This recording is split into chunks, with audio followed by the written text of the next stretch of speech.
우리가 싱크볼을 고를 때는 그냥 이게 라운드냐 사각이냐 단순하게 형태만 보고 고르는 경우가 많거든요. 그런데 싱크볼을 고를 때는 그 형태 말고도 같이 살펴봐야 되는 부분들이 있습니다. 오히려 실제로 사용할 때는 이런 게 더 중요한 부분일 거라고 생각하는데 그 부분에 대해서 말씀드릴게요.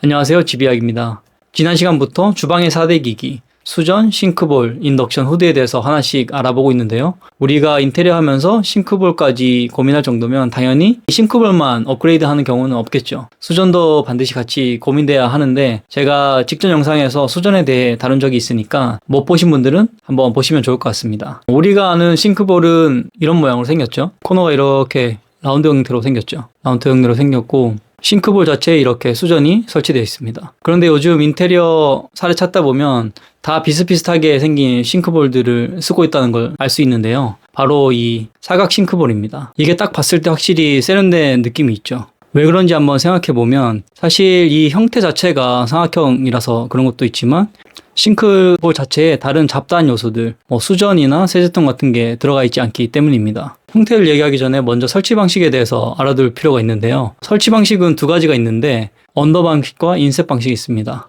우리가 흔히 보는 싱크대는 전부 언더 방식이라고 보시면 됩니다. 이렇게 싱크대 상판 아래에서 싱크볼을 설치하는 방식이죠. 인셋 방식은 그 반대겠죠. 싱크대 상판 위에서 아래로 설치를 하는 방식입니다. 싱크대는 그대로 두고 이 싱크볼만 교체하는 경우가 있는데 그런 경우에 많이 사용하는 방식입니다. 설치 방식은 이 정도로 간단하게 정리하고 그럼 좋은 싱크볼이 뭔지 한번 얘기를 나눠보겠습니다. 우선 세 가지 정도로 정리해 볼 수 있는데요. 디자인, 소재, 그리고 방음 패드 적용 여부입니다. 첫 번째는 디자인인데요. 기본적인 라운드 형태와 최근에 많이 사용하고 있는 스퀘어 방식입니다. 요즘 이 사각볼 많이 쓰시죠? 이게 확실히 설치를 해보면 예쁩니다. 딱 떨어지고 예쁘거든요. 그런데 이걸 써보신 분들은 잘 아시겠지만 청소에 대해 불편함이 있다고 얘기하시는 경우가 많아요. 싱크대라는 곳이 물을 쓰는 공간이다 보니까 아무래도 이 물때가 잘 끼거든요. 그래서 청소를 자주 해줘야 되는데 코너 부분이 사각이기 때문에 아무래도 청소하는데 좀 불편함이 있습니다. 이런 불편함을 개선하기 위해서 코너 부분이 점차 바뀌고 있는데 지금 여기 사진을 보시면은 이 사각형의 코너 부분이 같은 사각형이지만 모서리 부분이 좀 더 둥글둥글 하잖아요. 그래서 처음에는 완전 딱 떨어지는 직각이었다가 조금씩 라운드가 들어가는 추세입니다. 싱크볼 스펙에 보시면은 숫자와 함께 이렇게 R값이 적혀 있는 경우가 있거든요. 그래서 앞에는 숫자, 뒤에는 알파벳으로 R이라고 적혀 있는데 이 R은 그 레디언스, 그러니까 반지름을 얘기하는 겁니다. 당연히 숫자가 커질수록 코너가 둥글둥글해지는 거죠. 그렇지만 어차피 이 기본 형태가 사각이기 때문에 디자인이 훼손되지는 않습니다. 그래서 디자인과 실용성 두 가지를 다 잡을 수 있게끔 만든 거죠. 두 번째는 소재입니다. 소재는 이 소재 자체의 표면 마감과 이 소재의 두께를 같이 보셔야 되는데요. 사실 이 싱크볼의 디자인에 대해서는 많이 고민을 하시는데 생각보다 이런 표면 마감에 대해서는 좀 덜 신경을 쓰시는 것 같아요. 싱크볼의 이 표면 마감 방식은 사실 상당히 다양하게 있습니다. 그리고 브랜드마다 명칭이나 이런 패턴의 방식도 조금씩 달라요. 지금 보신 이미지들은 제가 백조 싱크에서 가져왔고요. 백조 싱크가 이런 것들이 잘 정리되어 있어서 참고로 가져와 봤습니다. 사진을 보신 것처럼 아무 마감이 없는 기본 재질이 있고요. 그리고 엠보 재질, 그리고 헤어라인 재질, 서클리 라운드 피니시 재질까지 상당히 다양하게 있습니다. 싱크볼이 설거지를 하는 공간이다 보니까 끝나고 청소를 자주 하게 되는데 스테인리스 특성상 스크래치가 많이 생기거든요. 그런데 이런 가공된 마감을 적용함으로써 오염이나 스크래치 부분에서 상대적으로 잘 견딥니다. 그래서 몇 년 써도 오래돼 보이거나 그렇지 않고 깨끗하게 보입니다. 그 다음이 이 두께 부분인데 같은 서스 재질이라고 하더라도 제품마다 이 두께 차이가 있거든요. 그래서 당연히 상급 라인으로 갈수록 이 싱크볼 스테인리스의 두께가 두꺼워집니다. 백조 같은 경우는 그 가장 기본적인 모델에는 0.6T에서 1T 정도의 두께를 적용하고 있고요. 조금 더 고급 라인에는 1.2T의 두께를 사용하고 있습니다. 세 번째는 방음 패드 적용 여부입니다. 설거지를 할 때 물을 틀면 이 물이 식기나 싱크볼의 표면과 닿으면서 발생되는 소음이 있잖아요. 그 소음을 줄여주는 패드라고 보시면 되는데 일반적인 싱크볼을 사용하고 계시다면 아마 싱크볼이 이렇게 생겼을 가능성이 높습니다. 여기 하단을 보시면 이렇게 바닥 쪽에만 패드가 들어가 있죠. 그런데 조금 단가가 있는 싱크볼의 경우에는 이 바닥뿐만 아니라 측면까지 전체적으로 패드가 적용되어 있습니다. 그래서 이 소음이나 진동을 보다 효과적으로 잡아주게 되는 겁니다. 수전만큼은 아니지만 이 싱크볼도 다양한 브랜드들이 있습니다. 그 중에 몇 가지 제가 소개해 드려 보겠습니다. 대표적인 해외 브랜드는 뭐 이태리의 바라짜, 그리고 포스터, 그리고 일본의 도요우라 정도가 국내에 잘 알려진 브랜드라고 생각되고요. 국내 브랜드는 다들 잘 아시는 것처럼 백조가 있습니다. 하나씩 한번 살펴볼게요. 먼저 바라짜입니다. 바라짜를 보시면은 확실히 뭔가 다른 게 느껴지시죠?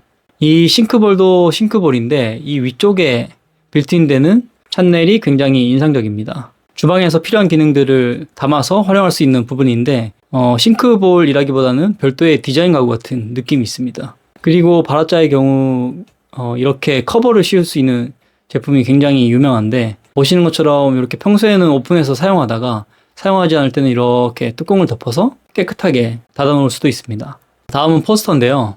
포스터의 경우 굉장히 모던합니다. 그리고 확실히 유니크함이 느껴지는 디자인인 것 같아요. 다음은 도요우라입니다. 일본 브랜드고요. 사실 5, 6년 전만 하더라도 사각 형태의 고급 싱크볼로 좀 국내에 알려져 있었는데 요즘은 국내 브랜드들의 수준이 상당히 올라가서 일부러 이 제품을 찾는 사람이 많지는 않은 것 같아요. 도요우라 싱크볼의 경우에는 그 깊이도 여기 보시는 것처럼 별로 깊지가 않거든요. 그래서 깊은 걸 찾으시는 분들한테는 적합한 제품이 아닐 수 있습니다. 그리고 마지막으로 국내 브랜드인 백조인데요. 이 백조가 벌써 60년이 된 기업이라고 합니다. 이게 디자인이나 기능적인 측면에서 상당히 수준이 높아져서 가성비뿐만 아니라 어떤 가심비도 충족시켜주는 브랜드가 된 것 같습니다. 가장 유명한 제품으로 깜포르테가 있죠. 이 깜포르테는 이름 그대로 캄이랑 포르테가 합쳐진 합성어인데요. 이름 그대로 조용하고 또 강하다는 뜻입니다. 백조 싱크에서는 가장 고급 라인이에요. 같은 브랜드 제품이라고 하더라도 이 제품 라인마다 수준이나 가격 차이가 있는 편인데요.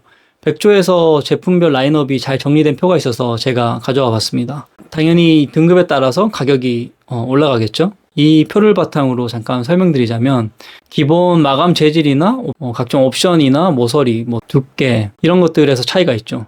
그리고 표에 나와 있지는 않지만 싱크대의 깊이도 조금씩 다릅니다. 왼쪽에서 이 오른쪽으로 갈수록 등급이 높아진다고 보시면 되고요. 가격도 점점 높아집니다. 국내 브랜드로 한스나 리젠스, 아티잔 같은 다양한 제품들이 나오기 때문에 함께 비교해서 살펴보시면 좋은데요. 이거를 그럼 비교하고 고를 때 어떤 걸 주의해야 되는지 잠깐 말씀드려 보겠습니다. 3가지 정도 주의하시면 되는데요. 첫 번째는 싱크볼의 깊이입니다. 우리가 싱크볼의 깊이라고 하면은 크기랑은 좀 다른 부분이죠. 기본적으로 이 가로로 큰 걸 선호하는 건 맞습니다. 그리고 보통 기본적으로 사용하는 치수들이 한 86cm 정도 되거든요. 그런데 이 깊이는 좀 다른 문제예요. 작업할 때 너무 이게 깊으면 허리를 숙여야 되는데 그러면 허리가 아플 수 있어요. 내가 작업할 때 불편함이 없는 높이인지 그런 걸 잘 따져가지고 제품을 고르셔야 되고요. 그렇지만 반대로 이 깊이가 있다는 거는 그만큼 용량이 넉넉하다는 뜻이기 때문에 그걸 또 좋아하시는 분들도 있습니다. 여기 치수가 잘 안 보이는데 여기 일반적인 치수는 보통 200 정도 깊이를 사용하고요. 그리고 조금 깊은 것들은 230에서 250까지도 사용을 합니다. 두 번째는 그 모서리의 R값인데요. 앞에서 설명드렸지만 이 R이라는 게 반지름이잖아요. 그래서 같은 사각볼이라고 하더라도 이 R값이 조금씩 다르거든요. 물론 이런 R값 없이 직각으로 완전히 딱딱 떨어지는 디자인도 매력이 있습니다. 그런데 이 싱크볼이라는 기기 자체가 어쩌면은 매일매일 써야 되는 것들이기 때문에 이런 실용적인 부분을 고려하지 않을 수가 없거든요. 그래서 유지관리를 고려할 때는 완전히 이렇게 각이 직각으로 접혀 있는 것보다는 R값이 들어가 있어서 R값이 20 정도 되면은 디자인을 훼손하지 않으면서도 청소하는데 큰 문제 없이 사용하실 수 있지 않을까 생각합니다. 마지막으로 설치 방식인데요. 설치 방식은 앞서 말씀드린 것처럼 언더와 인셋이 있는데요. 싱크대는 이 디자인도 중요하지만 가장 먼저 설치 방식을 따진 후에 우리가 고르는 것이 순서입니다. 언더나 인셋 두 가지 모두 장단점이 있는데요.